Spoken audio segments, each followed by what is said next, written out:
Hi. Yeah. So I've did a couple talks here already.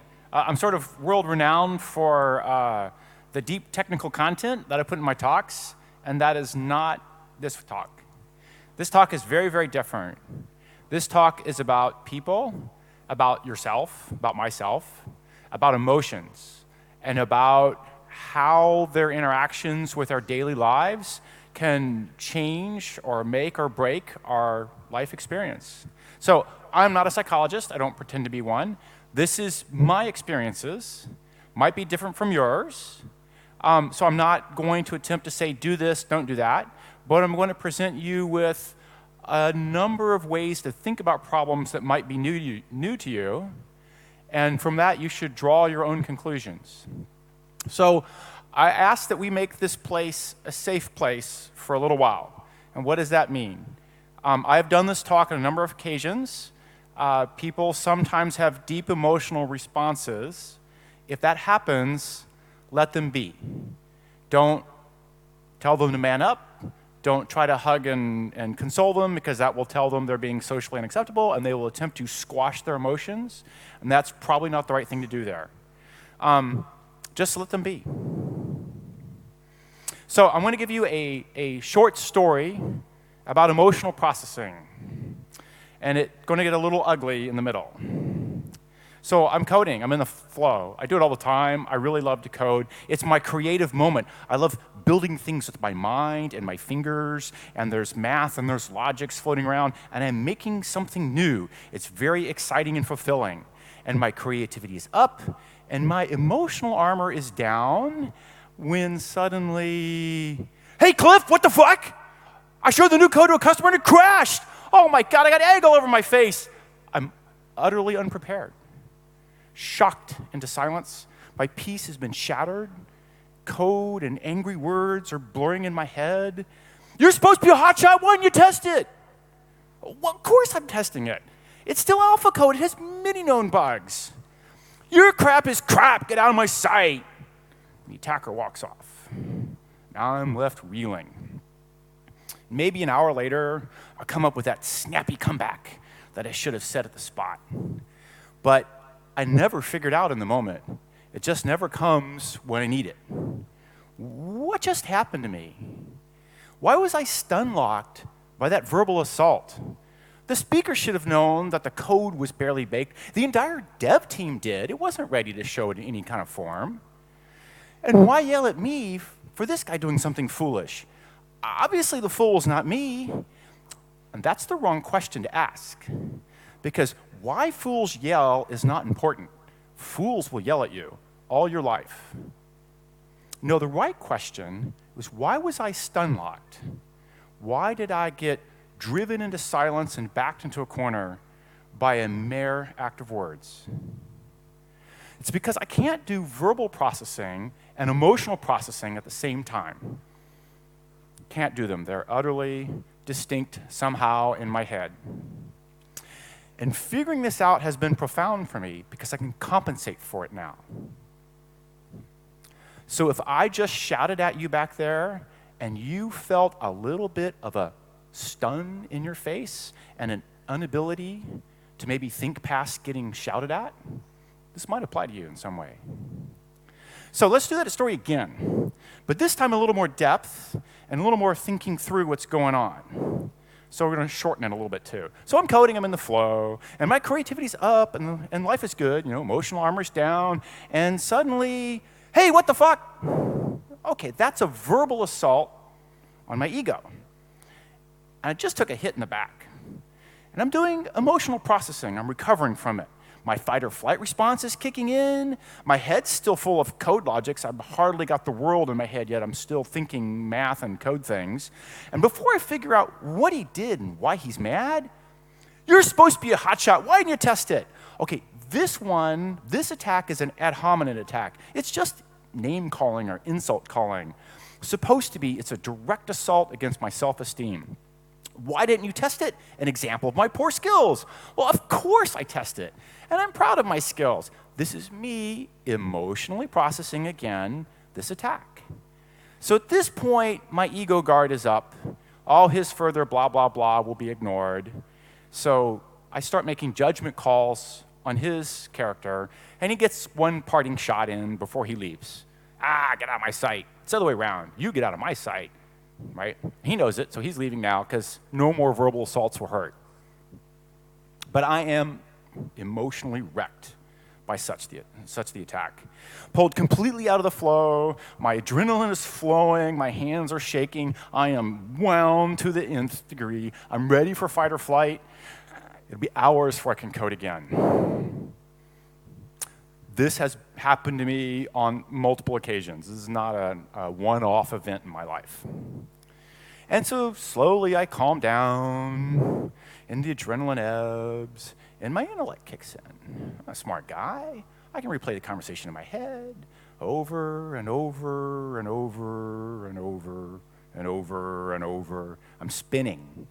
I'm just stewing on it. I'm not making any forward progress. Eventually, my intellect comes up with some snappy intellectual response. Hey, I should have said yada, yada, yada, the dude. Comes way, way late, hours too late. Takes me literally decades of my life before I realize I can't do verbal processing and emotional processing at the same time. Can't. A verbal assault starts me down the path of emotional processing. Why am I being attacked? Am I not worthy? What did I do? I screwed up. What happened? And I'll not have any words until I sort myself out. So what can I do about it? Well, I can make an action plan. I can not make up words during the assault, so my action plan can't be saying anything that I have to think about on the spot. But I can memorize words ahead of time. Rote words, blind words, useful for all such attacks. I need space, I'm leaving. There are a lot of variations on the same thing, but they all say, I'm getting away, and I'm out of here. Now, if it's a relationship that you want to maintain, like your spouse, girlfriend, maybe you also add, I'll be back later. Don't have to put time on it, nothing more than that, then get away. Walk away, run away, hang up the phone, block your texts, quit looking at WhatsApp, whatever it is, just end the assault. Because it is an assault. It's an abusive assault with words, right? Leave the attacker behind and just end the abuse. No one needs it. And when I get my peace, I get a non-verbal silence. Music's fine for me in this case. I need no words. I find my zen in my peace, and I know that I didn't screw up. I'm not to blame. I am worthy. So after the attack, and I've come to my zen, what follows? Well, there's a bunch of things that follow that aren't obvious, but you have to handle them or they'll eat you up inside. Anger. Hey, Cliff, your crap is crap. The fool walked away here. Fight is over for the fool, but it's not over for me. My warrior has picked up my ego armor. My adrenaline is pumping. I am ready for fight or flight. The stress does not just fade away. It sticks around for a long time, maybe years. I'm angry right now. I need to do something right now. My body demands I act now. That's what adrenaline's for.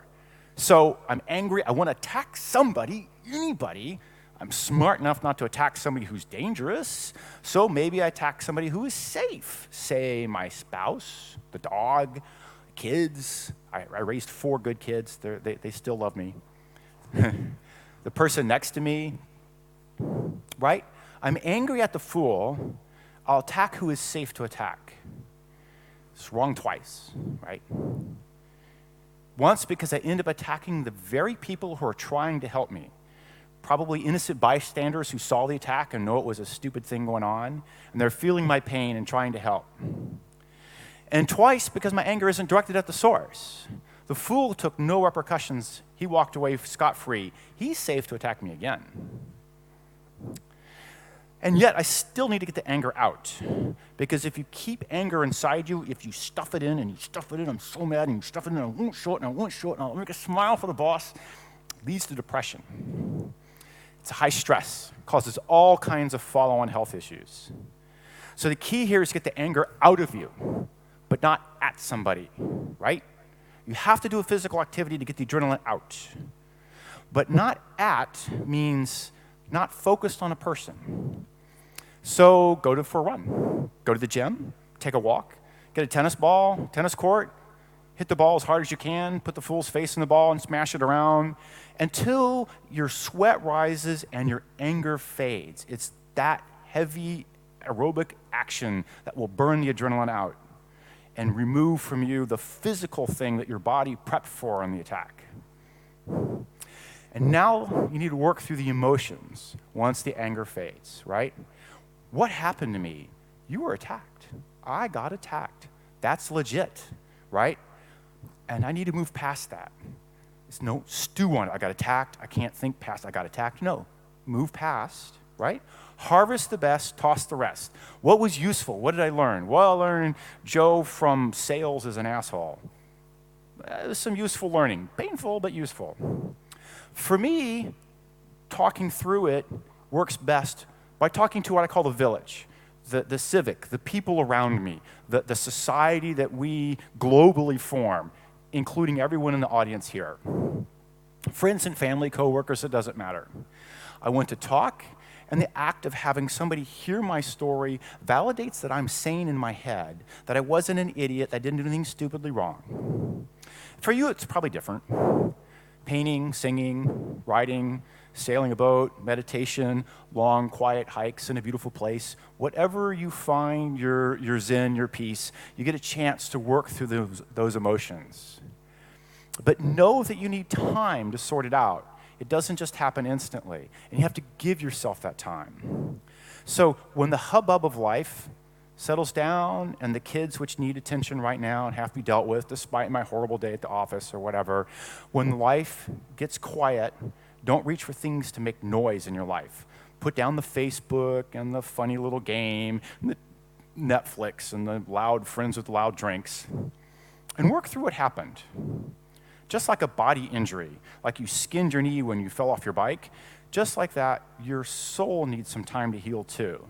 You need a little personal rest and recovery, a little comfort food, tender loving care, TLC, something like that. Okay, I'm going to show some different stories, but with the same sort of mindset in place.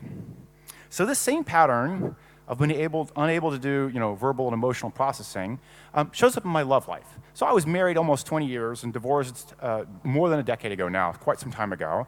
And I dated a bunch after my divorce. That happens, right? And always a few months into to dating, I would always get, Cliff, do you love me? And now I'm speechless.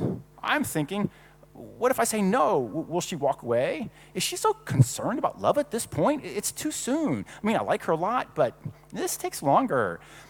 And for my actual feelings, that's a deep soul search, which I can't really do while she's hanging on me and whispering and looking for sweet nothings, and I'm just too distracted. So I'm silent. And then I think again, in my silence, what? Rejection? She thinks I don't like her. It's more worries, more concerns. It's me being stun-locked, doing emotional processing again. Same problem, same solution. Prepare a verbal response before it gets bad. I really like you, but it's not love, at least not yet. I don't know really. I have to search myself, search my soul to decide that, and I can't do that now. That takes days. So you notice in this answer, I didn't say yes or no. I definitely promised an answer down the road.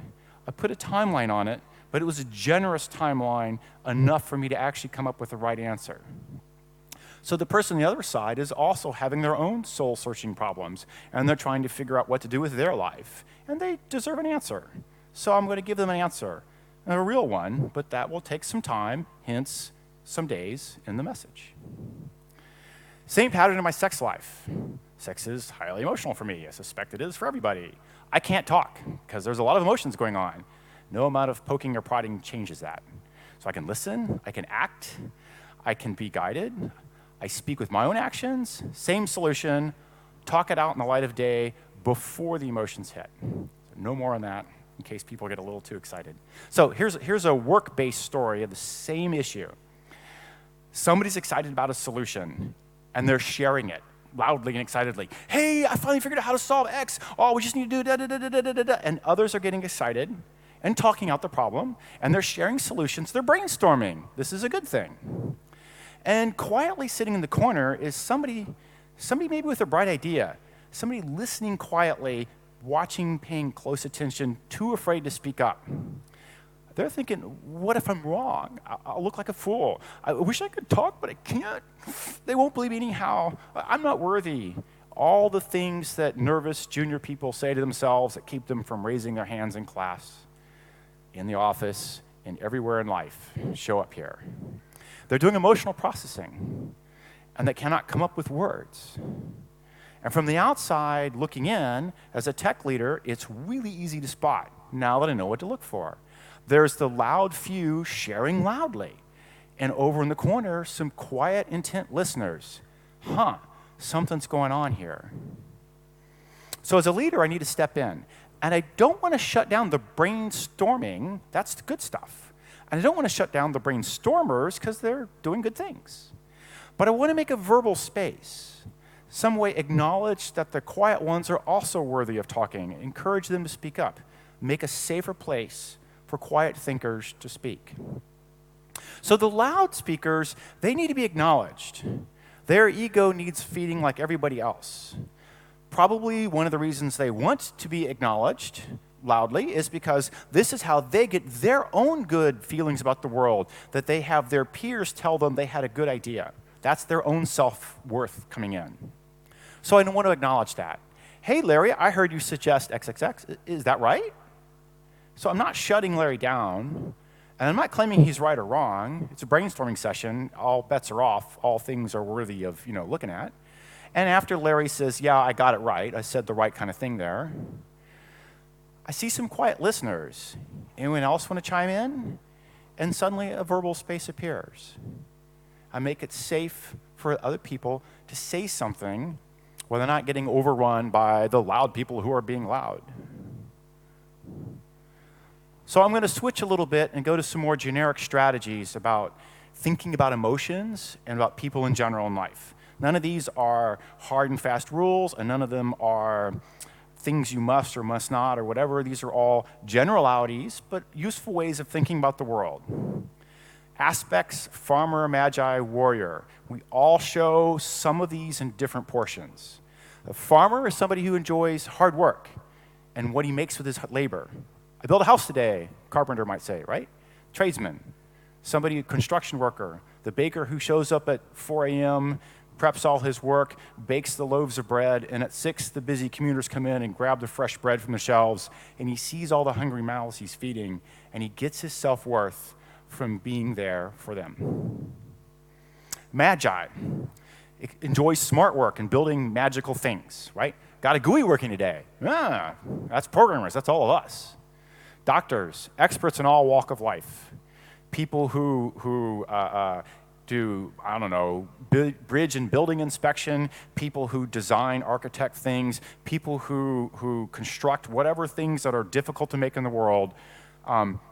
They like knowing, I do at least, that I have a power to make something that other people find amazing. Whereas a warrior revels in the fight. Close the deal, right? That's a used car salesman or a CEO or a lawyer. These people might enjoy the spoils of the fight, but the spoils are merely evidence that the fight was a worthwhile fight. They're actually in it for the fight. So these aspects show up again and again in my stories and my responses, in my actions or my lack of actions, and my preparation for situations I know well are coming. And it's a useful tool to understand myself, to know my strengths and know my weaknesses and compensate better. My strengths tend to take care of themselves. And you'll hope people say, play to your strength. Yeah, that's true, and you'll do it. But being well-rounded is better yet. And knowing that you have some weaknesses and preparing for them will help you not just fall down when the first little pothole comes along that's not in your strength. Okay. Programmers and conflict avoiders, introverts of all kinds, at least I certainly haven't practiced my warrior very much. At this point in my life, quite a bit more than I was when I was younger. And the warrior skill is unskilled, it's naive, and easily pushed into defense by skilled warriors. This is classically called being dominated by alpha males. It's real, it happens, it's happened to me all my life. Acknowledging it lets me prepare for it. So how would a warrior handle my original story? Imagine some New York City lawyer on the receiving end of, "Hey, Cliff, what the fuck?" "What? You're the fucking idiot. That was a fool thing to do." Verbal assault, easily returned tit for tat. This is the warrior skill set. I got attacked, I attack back. Okay, a little different view, and that's said about yourself, about the people around you, right? Red, yellow, green people, flag them. I'll tell you why in just a second. Greens, people who are safe to be around. These are your friends that you trust. Honest counselors, no hurting words, no sarcasm. You can share freely with them, good, bad, ugly, stupid, doesn't matter, and they'll laugh with you and cry with you, and they are there for you. Reds, people who are unsafe. You cringe when they approach. Sometimes you get attacked, sometimes get asked unreasonable demands, your guard will go up, your creativity ends. How many people have had a job where when the boss walked in the room, everybody was very busy suddenly and paying close attention to where the boss was, but their productivity dropped in half because they weren't actually coding, they were actually trying to cover their ass. This is a red. Yellows are just people in the middle. You drop your guard, but you drop it carefully. And maybe they're cool to be around sometimes, maybe you don't want to deal. So why flag people? Because it brings your magi aspect into your relationships, and possibly your magi is your strongest aspect. It lets you use your brain, your intelligence, to make cost-benefit trade-offs, right? Angry Ann, full of biting sarcasm, dark humor, fun party animal, is hanging around her worth it? Sometimes, always, never. She has this cool, snarky thing she says about the boss, and she says about other people, and what does she say about you when you're not around? Bring your magi to bear. Decide for yourself. So, know your greens. Mine are my brother, and now my wife. I just married not very long ago. My ex is being ornery, my boss has yelled at me, my health claim got denied, I got speeding tickets, whatever crappy thing happened. Reach out for your greens and get that support. And just knowing that they're there mitigates much of the trauma. Life's a lot better knowing that I have somebody there, right? So use them. People really do like helping each other. And it's always very life-affirming for me when I end up being somebody else's green. It's happened a couple times on this trip already where somebody came to me and said, basically, this talk at a prior conference saved their life. I don't know if it'll save anyone's here, but it's very life-affirming for me to hear that. And it will be for you when you reach out to somebody for help and they help. Know that you're helping them as well. And then lose the reds. This one's harder to do, but you need to try really hard to do it. You're not going to change them. You don't need the negativity and the stress. And your passion, your love, and your skill, they'll all suffer while you're busy cringing and defending against what may come as an attack from the red. It can be worse if the red is someone close in your life, like a boss or a parent or a spouse. You can get trapped into siege mode, always ducking your head, always averting, slowly getting beaten down into a mass of sadness. Cry for help. No one can hear you scream in your head. But if you show up at a hospital ER and say, "Help me," they will. And if you say, "I don't know what to do," anything at all, they'll figure out pretty quickly to test you for depression. It's really easy. A couple quick questions, and they'll send you need to go see a psychologist for this. Other things, other ways to get rid of reds. They kind of sort of friends. Pick your activities with care. Bail out as needed. Asshole walked in the front door, walk out after him. Boss or coworker, complain uphill. Facts are crucial here. He said, she said is not productive. Collect your email trails. Collect your friends' email trails or text or Slack channel or whatever. Have a paper trail to show the dick maneuvers that's going on. The guy who's always taking credit and always handing blame out to other people but never actually getting his own thing done, right? Worst case scenario, change jobs. Life's too short to hate what you do. You should love to go to work like you go to play. It's a fun world out there. There's lots and lots of cool things to go do. Don't have a suck-ass job, life, work experience. Now, if it's your spouse that's your red at the moment, now you need some serious therapy. Talk therapy helped me a lot. I don't know the right answer, but know that you need help and start looking around to get it. Okay, different topic. Love, change, and mind reading. Mind reading. Okay, no matter how much you love somebody, they will not change. Change comes from within, not from without. I cannot change you, right? Only you can change you. And I might want you to change, and I want you to change badly, and you might know it, and you might decide to change, but unless you do that, my wishes are for naught. Doesn't matter what I want here, you have to decide to change, right? And then vice versa, in both directions. Mind reading. No matter how much you love somebody, you cannot read their mind, nor can they yours. So much broken expectations come from this. Your partner did something to hurt you. Did they do it on purpose? Why would they hurt me? I don't understand. I just need to love them more and they'll quit hurting me. Bullshit. They probably just don't know. Much more likely, your partner has no idea that you got hurt. Mention it. And you're much more likely to get a reasonable answer. Hey, you know I really got hurt there? What? Wait, what? No. I didn't hurt you. I didn't mean to hurt you. And maybe, if they love you enough, how did that hurt? I don't understand. And with that understanding comes the change. Not by you loving them, but because they love you, and they just didn't understand how they hurt you. Okay, salary negotiations. We're going to put all this together here in a little bit. Funny joke I heard, right? Fighting with a lawyer is like wrestling with a pig in the mud. The lawyer's enjoying it. You're going to get really, really dirty, and you're very unlikely to win. My fellow down here looks very, very dirty, and I don't think the pig is bothered at all. Same with used car salesmen. They sell cars to non-warriors every day. It's what they do. Nothing personal about it. It's just their job, and they're certainly good at it. Same with human resources. They negotiate salaries every day. Nothing personal about it, no emotions attached. It's just their job to get your skills at the best price. The HR rep has a salary range in mind, a skill set, a set of recommendations, some jargon words. If they're a headhunter, they don't know what the heck they're saying. Their job, get the requested skills at the lowest price. And they're looking at a lot of candidates. And afterwards, they kind of step out of the picture. No hard feelings, no regrets. They talked with you, they interviewed, they set things up. They checked with the hiring crew. Everything seems good. They're done. They walked away from a job well done. No real interaction with the hiring team. But that salary they negotiated, that's your standard of living for years to come. So, salary negotiations. There's a fight.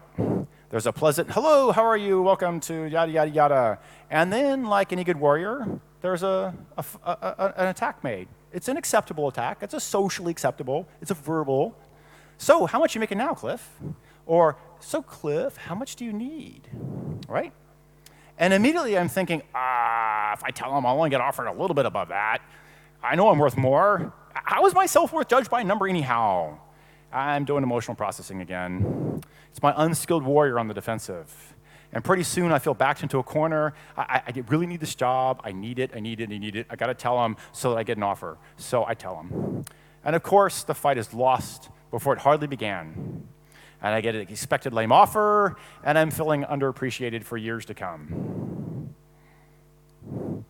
So, first things first, acknowledge that there is a fight. It's a polite fight, it's a civil fight. I volunteered to be there, but it's a fight nonetheless. And you need to treat it like a fight. So do what a warrior would do. Practice and prepare. And these are different. And most of you will be skipping the practice part in your lives, and that's where you're going to get hurt. Am I out of time? Is that what I'm getting told?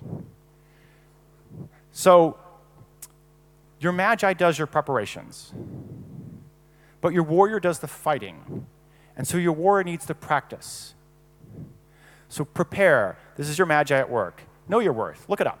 Go to monster.com, dice.com, job boards everywhere, right? Read books on doing job interviews.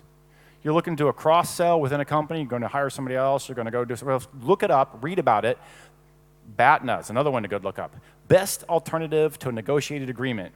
It's what you get when you don't get what you want. It's your plan B. It's your fallback position. I have this job. I want that job. It looks better. My plan B is I stay on the job I'm at. That's my BATNA. Your warrior needs this information readily in the fight because when the emotions are running high and things are looking wonky and he's not quite sure what to do, he'll use your BATNA to make the call on the spot, take it or leave it, because that will happen.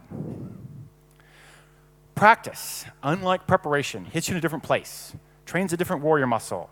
Preparation gives you intellectual ammo and lets you think through what to do. We're all thinkers. We think through problems in computers every day. That's your magi at work. But your warrior turns knowledge into action. It's very different. And this is what you most need to practice. So, practice. Get a partner to play HR. Set up a real desk in a real office with some timing. Show up at 5 or whenever you've agreed to. Have the partner being in the power seat.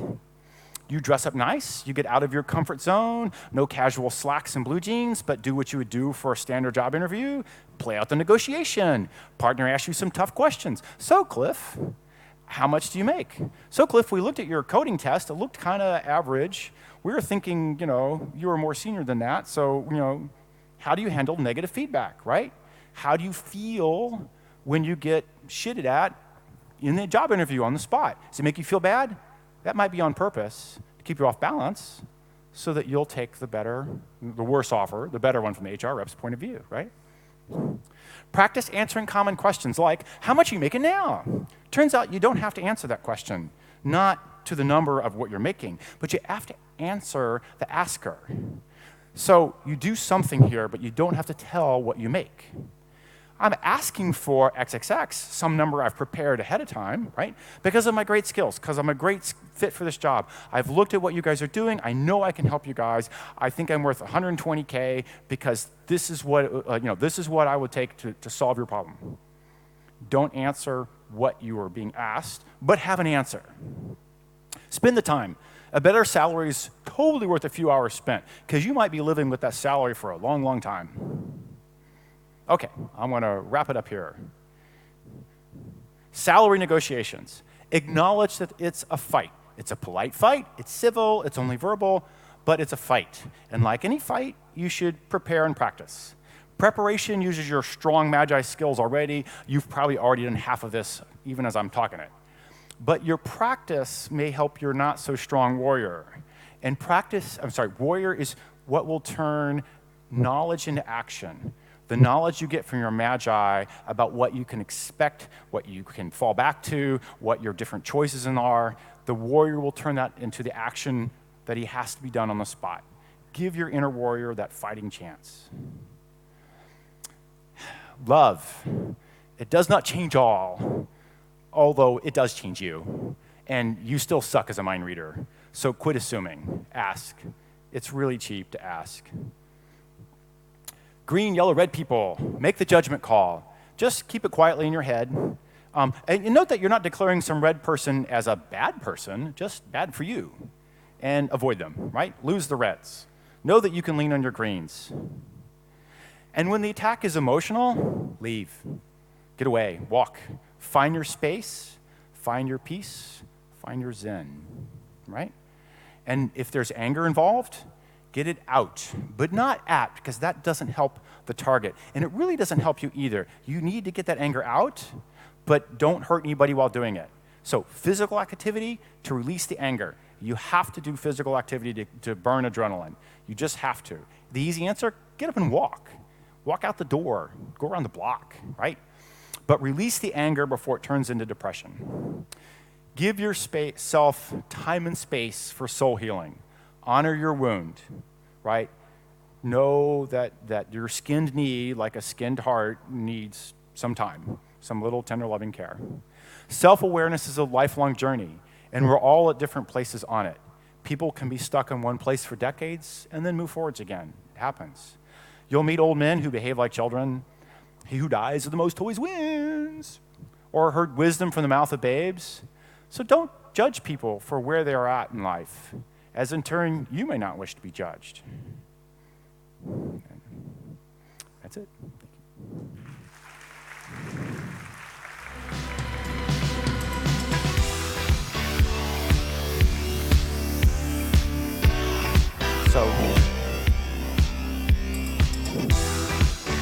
All right, thank you very much, Cliff. If I'm not mistaken, we have time to question and answer session. I would yes? yeah. We want? We want, yes? All right, so let's think a few seconds, and if you have some question, let us know. Raise your hands up. No need for extra words. This is not an auction. It's not your final answer. No.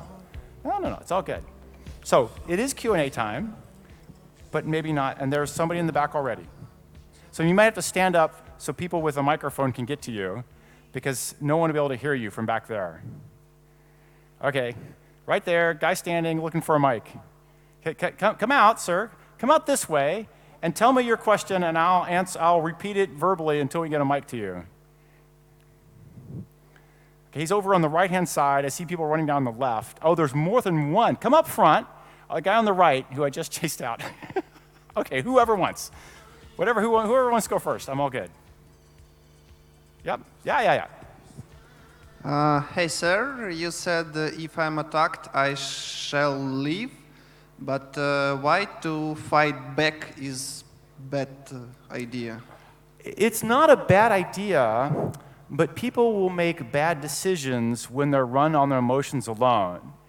If you have the words to fight back, then do so, but in a way that's reasonable. So there are good ways to run a fight where everyone's left respectful at the end, and there are bad ways. My fight opened up with a guy starting with ad hominem attacks, and that's a bad way to run a fight.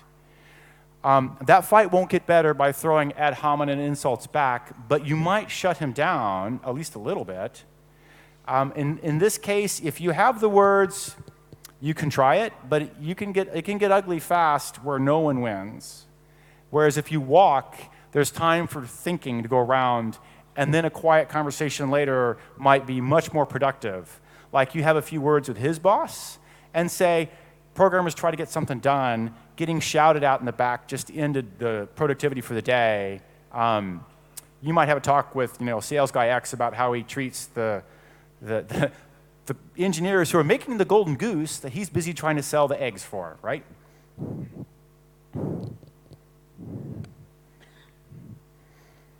Okay, I have a spotlight in my eyes. I can't see anything. Oh. Are we going to one on my right? Yes, my other right there.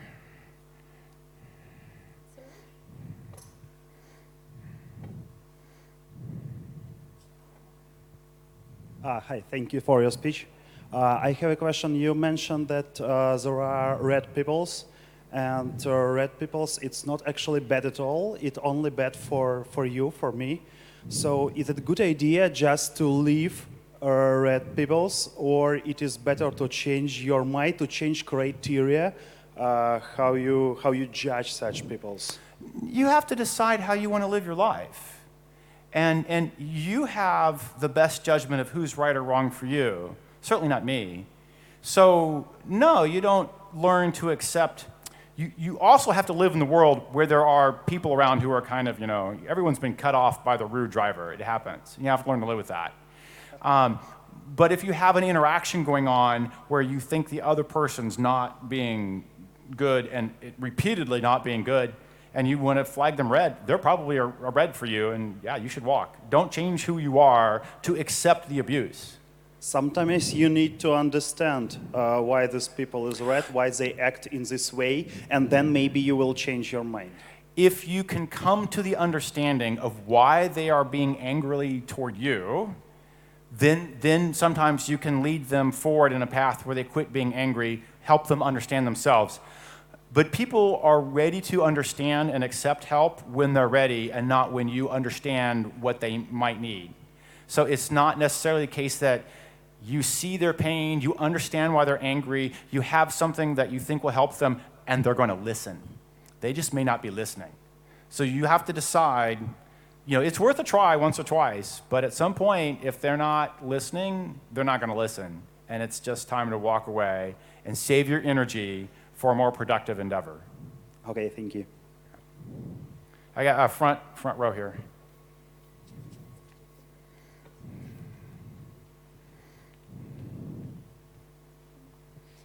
Thank you for the talk very much. I think it's something we needed in this conference. I have a question. You talked about red people and about how to act with them and red people for you.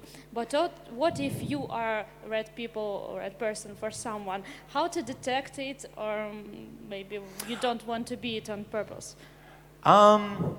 So there are some cases where you can know you are. As soon as you're the boss, you immediately, whether you love it or hate it, you picked up a red flag from everybody around you because you have a power relationship that dictates they get to keep or don't keep their job. So no matter what you do, you're the asshole. Now, you can be a really nice one, and they might think that's an okay, and they'll live with it, and they'll put it a little red color on the yellow flag, and it's an orange, and it's okay. And that's what we'd like to get, hope to get. You could have a green boss, it happens.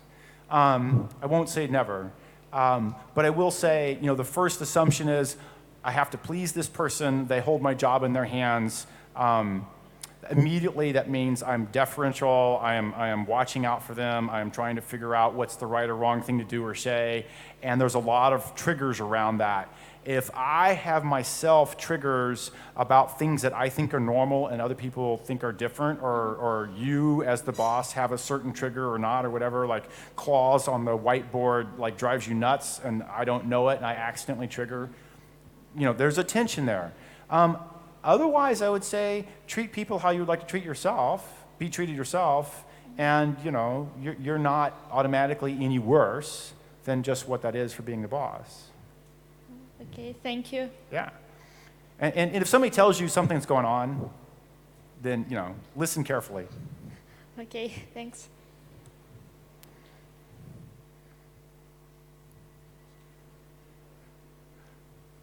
Whatever you want to do here. So I feel like I chased you off, but the loud drumming music isn't helpful for conversations like this. So I'm apologizing for shutting you down. Okay. Yeah. Go for it. Me, yes. I have experienced that when you encounter yourself being like the red person, maybe without intention, sometimes it's good to walk away yourself and then you can resolve the problem. Totally, if you feel the anger rising and you realize you've been shouting, yeah, you can walk. Yeah. I've had red employees who were screaming at me. They were going through an ugly divorce. I totally understood. I was giving them their chance. Somewhere in the middle of the screaming at me, they realized they were being the red, and they turned and walked. No harm, no foul, whatever. The person was going through a rough patch in life. That's just what happens.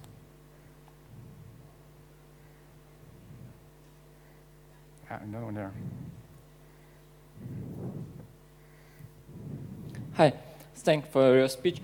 I have a feeling that what you said, going out when someone is shouting to you, sounds like giving up. So you are losing from the very beginning. Are you done, or you want me to go on? I'm done. Okay. So you're winning and you're losing. You lost that fight, but you lost it already because your back was turned and you got stabbed in the back. Fights are never fair. The person who starts the fight only starts because they think they're going to win. So they're going to throw the haymaker out the door at your undefended back. That's how the fight starts. You're on the losing ground badly already. Don't let the fight turn into a drag-out scrum on the floor kind of thing. You walk because it wasn't socially acceptable what was done to you. You walk because you need to think through the right answer, and it's going to be really hard to think through it unless you can keep your balance in the face of an unexpected verbal assault. There are people who can do that, but that is not the normal person, nor is it typical of introverts. So I won't say you can't do that. and I won't say anyone else in the room is or is not this way, but I suspect if we tested people, we discovered a whole lot of folks can get stun locked really fast by an angry person attacking them from behind. Walk away and give yourself a chance to put yourself together and prepare a better defense for the next time it comes around, which might include, like I mentioned before, talking to the guy's boss about his inappropriate behavior, which might get him kicked off the job, and then ultimately you win the war. Lose that battle, but win the war. Here we have somebody there, yeah. Yeah, I have a question actually. You halfly answered to my question. When you accept the first time he attacked you, you accept, but you know you're right. You did you did right, everything right. And actually what your back action can be just the next daily or just speeches you say, this person talked to me, officially everyone knows, and he will know about this, and that will understand it doesn't work in one direction. He will also get back, and he will never do again same thing. Okay, I missed what you're trying to get across. Are you asking a question, or are you trying to make a point? I'm asking a question. If you have a daily and you announce it that I had a bad feeling about this last speech, and other team members knows about this, and just make it a bit more public that it doesn't work in this way. Oh, does it work? Yeah. So when you go public with an attack, you're attempting to shame the other person, which is itself a kind of attack back against his unprotected back. So you can do that route, and the social consequences sometimes work right, but it has to be played correctly, or else it looks like you're being like the gossipy guy who's being a dick back. You're better off if you can make it clear as a defensive measure for other people of the engineering team that this sales guy comes around periodically and shouts at people. That will help their defenses without making you look like you're trying to shame the other person. Whereas if you actually want to have something sort of direct to have him stop doing it, it's best to have that response come from somebody that he respects. So the sales guy doesn't respect you, or he wouldn't have attacked you. But he does respect his boss, who can fire him, and the boss respects how you guys make money, right? So the boss understands, hopefully somewhere up the food chain, that it's important for engineers to be happy or they don't be productive. So that person who the sales guy respects will chew him out and says, don't fuck the engineering team up again or you're out of here. That the sales guy will hear. You can say all you want to his sales guy's face that that was a bad thing, don't do it. If he's in a clean, sane mind, he might hear it, but if he's in a clean, sane mind, he wouldn't have done it in the first place. Right?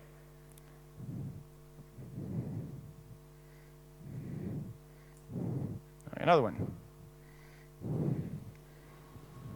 Hello. Yeah. Thanks for your speech. Very interesting one. Could you please clarify how to define that you are that someone is already angry at you, you are already in the red zone, and most probably simply asking whether you are in the red zone won't help. What do you do? What are the best practices? Thanks. Red zone is because that person has flagged you, so you think you're in the red zone. People will flag you for reasons that have nothing to do with you.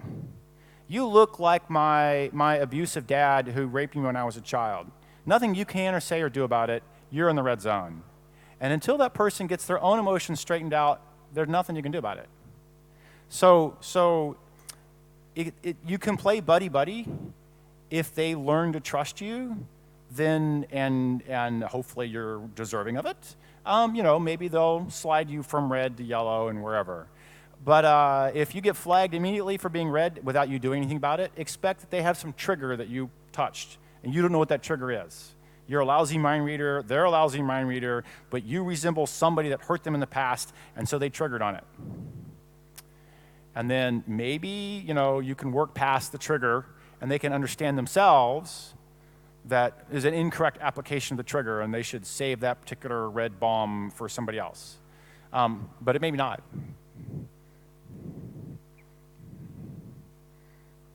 So mostly what I'm talking about here is how you behave yourself because you have limited power to change other people. If they are ready to be changed, if they're ready to listen, change can happen. But if you just come at them with, hey, you know, I'm not that person and that wasn't really fair, they may not be listening anyhow, and it doesn't matter what you say. Okay, well, it's been quiet, and I think it's like dinner time, so why don't we declare end and wrap it up? And